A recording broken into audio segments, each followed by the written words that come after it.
Welcome everyone. My name is Robert Babbitt, and this is my final multimedia project for IDS 403, Preparing for the Future. The societal impact of drone technology. Drones. The word sends a shiver down the backs of many people. Unmanned aerial vehicles, UAVs, or drones, have seen significant use in combat throughout the Middle East, and it is in the spotlight for its use here in the U.S. Its impact on society is not limited to domestic and national security issues, but it also raises questions of responsibility. During this presentation, I will provide a brief history of drones from their early use in World War I to their domestic and combat use in the modern era. Next, I will touch on how the technology plays a part in national security and how it benefits society. I will also address how drones impact our right to privacy and the issue of responsibility as it pertains to the role of drone operators. So let's get started. First, a little history. One of the first recorded uses of drones was by the Austrians in 1849. They launched some 200 pilotless balloons mounted with bombs against the city of Venice. Less than 2 decades later, the North and South used them during the Civil War to conduct aerial reconnaissance and bombing sorties. Remote-controlled drones would not be possible without advancements in radio technology. In 1858, the first transatlantic telegraph was completed, launching the telecommunications revolution. Fast forward 40 years, 1898, electrical engineer and physicist Nikola Tesla, yep, that's the same guy Tesla Motors is named after, remotely controlled a boat with radio signal. His patent was the beginning of modern-day robotics. In 1917, Captain Archibald Lowe of the UK Royal Corps launched the first remotely piloted plane. In 1918, U.S. inventors Elmer Sperry and Peter Hewitt constructed the automatic airplane, which was able to fly 50 miles and carry a 300-pound bomb. In 1946, the Radioplane Company, located in Van Nuys, California, developed the OQ-3 radio plane, which became the most used gunnery target aircraft in the U.S. It was also where Norma Jean Dougherty, also known as Marilyn Monroe, worked and was discovered by an Army photographer who thought she had potential as a model. The Vietnam War marked a turning point, which drones morphed from being targets to remote sensor platforms. 147 drones, known as lightning bugs, flew over 34,000 surveillance missions across Southeast Asia. In 1995, the Predator drone began flying surveillance missions in the Balkans. It wasn't until 2001 that the Hunter became a killer. After 9/11, the gloves came off and President Bush signed a directive that created a list of high-value targets and allowed the CIA to kill without further presidential approval. Today, the CIA continues to develop kill lists. With the withdrawal of forces from the Middle East came an increase in the number of Predator missions, and with the rise of the insurgency known as ISIS, the number of strikes continues to grow. The original intent of a drone served a wartime purpose. However, numerous civilian aviation uses have been developed.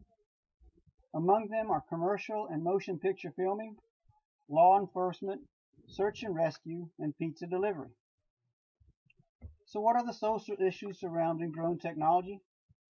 First, let's turn to the topic of national security. Is an attack on U.S. soil by an anti-U.S. terrorist possible?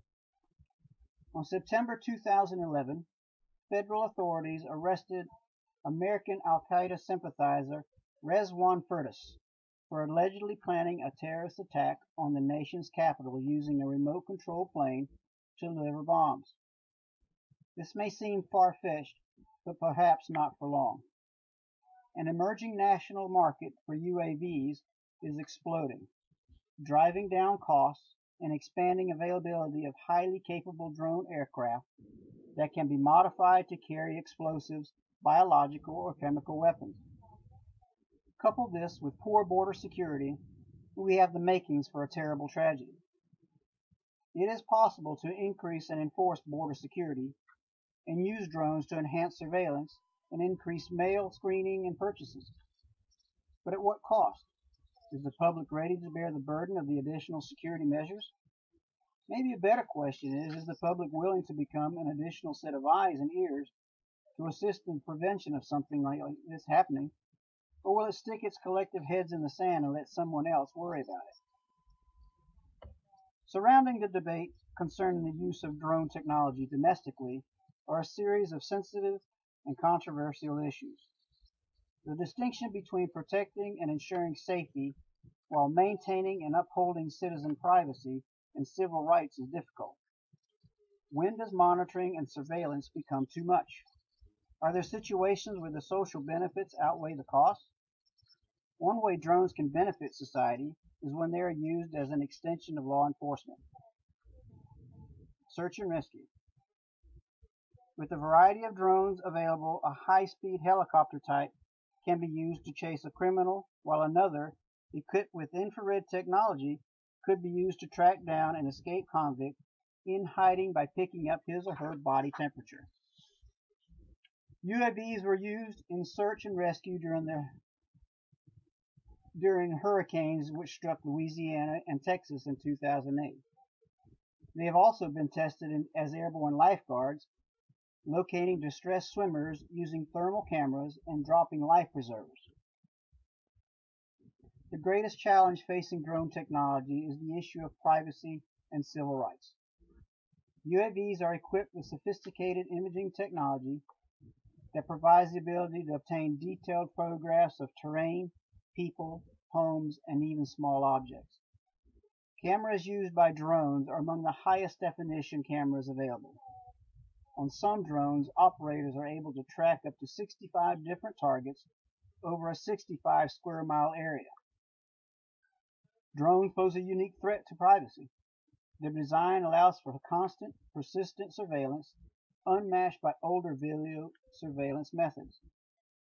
By virtue of their design, their size, and how high they can fly, drones can operate undetected in urban and rural environments. In order to safeguard our privacy and civil rights, the use of drones must be regulated. But who should be responsible? The states or the federal government? The short answer is a blended approach. The law of private privacy and aerial surveillance is largely a state law. The law is tech neutral and provides privacy protection from various forms of surveillance from non-governmental entities. The federal government's role is to fill in the gaps not covered by state law. Whatever form the laws take, the ACLU has a set of guidelines that should be part of the discussion. There should be usage limits. A drone should be deployed by law enforcement only with a warrant, in an emergency, or when the basis to believe a drone can collect evidence relating to a specific crime is more than just a hunch or gut feeling. Images should only be retained if there is a reasonable suspicion that they contain evidence of a crime or are relevant to an ongoing investigation. The public's representatives and not law enforcement should decide usage policies on drones. Policies should be clear, written, and open to the public. Use of domestic drones should be subject to open audits and proper oversight to prevent misuse. In the last decade, remote control technology has allowed for the deployment of drones, mine detectors, and sensing devices onto the battlefield, but controlled at safe distances by humans. The aim of this technology is to decrease the number of lives lost, gain tactical and operational advantage, and reduce emotional and traumatic stress among soldiers. This raises a fundamental ethical question.